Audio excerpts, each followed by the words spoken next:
Good morning or good afternoon, friends, depending on when you are having a chance to watch this video. We are going to be launching a new unit, and I am so excited for us to step into our unit of investigative journalism. We are going to be living like journalists. We are going to be stepping into the role of a journalist, seeing the world through their lens and documenting the world through their lens. Before we start, friends, I want to really let you know how important our writer's notebooks are going to be for this unit.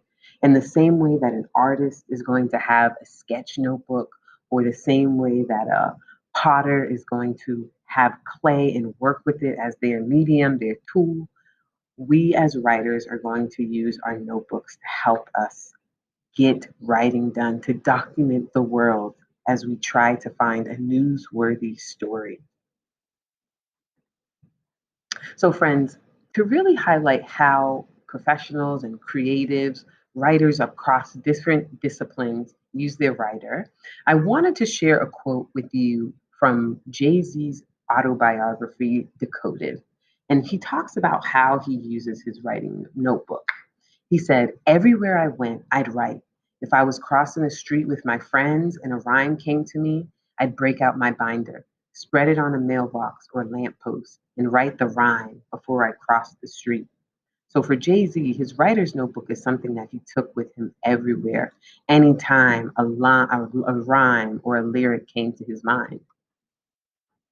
In the same way that musicians will have a notebook to capture lyrics or to compose a song. Journalists do that too. So let's look at another example of how a journalist, her name is Zari Kargar, and she's an Afghanistan journalist, how she uses her notebook. So she was interviewing for a project called Girl Rising, a young girl who was a victim of childhood marriage. So at the age of 14, this young girl, Amina, was sold by her family to marry somebody who was substantially older than her. Now, this is a custom. This is something that happens in this culture, that one way that poor families are able to bring money into the home is that they sell their daughters into marriage. So as Zari is sitting across from Amina and Amina is telling her this story, Zari is taking notes in her writer's notebook. And here's what she had to say. She proudly blinks back tears and repeats her refrain. He bought a car with the money, a car with my future. In an instant, her anger turns to hurt, then despair. Her fire eyes pool and then extinguish. Listen to all of the details, the imagery that Zari captures about her interview subject, Amina, in this interview. So, friends, for our lesson today, I want to teach you that journalists notice small life dramas and they try to capture the who, what, when, where, and why so that they can turn them into newscasts. So, as journalists, we really want to be thinking about the five W's: the who, the what, the when, the where, and the why.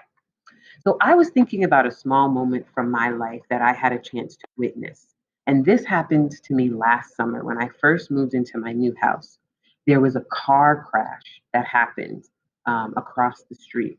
I heard this big, loud bang, and it sounded like metal grinding on metal. And when I looked out the window, I noticed that a car that was driving so fast down a residential street, driving too fast, had hit a parked car, and they hit the car so hard that the parked car moved and hit the car in front of it. So I thought, hey, this is a great moment to turn into a news story. So here's how I was able to write that story using the five W's. Again, I'm thinking about the who, the what, the when, the where, the why. On the evening of July 15th, a driver was speeding down a one way street in a residential neighborhood. He lost control of his beige Jeep and hit a parked car. He hit the car with so much velocity that the parked car he hit was propelled forward and rear ended another car. Whew! I'm thinking about how I can add to this, and I'm thinking about how the neighbors reacted when they went outside and saw this. But just using those five W's, I was able to start to put this story onto paper. So, friends,